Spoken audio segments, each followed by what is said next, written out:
halkaa ma aqrin kartaa? Come on, this is too easy bro. Assalaamu calaykum walaal, ladan iyo liibaan lacagta ma la carareen, laakiin lacagta 600 miya?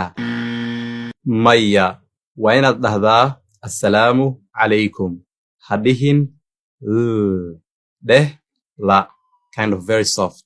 Sidoo kale ha dhihin dheh ra, open tongue, ra. Assalaamu calaykum, ladan iyo liibaan lacagta ma la carareen, laakiin lacagta 600 miya? Assalaamu calaykum, ladan iyo liibaan lacagta ma la carareen, laakiin lacagta 600 miya?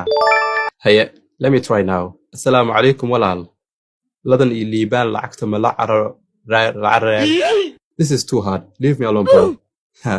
Bro, ku celceli mar badan. Thanks for watching. Please share this video or mention in the comment section someone who can't say this Somali pronunciation challenge. And also,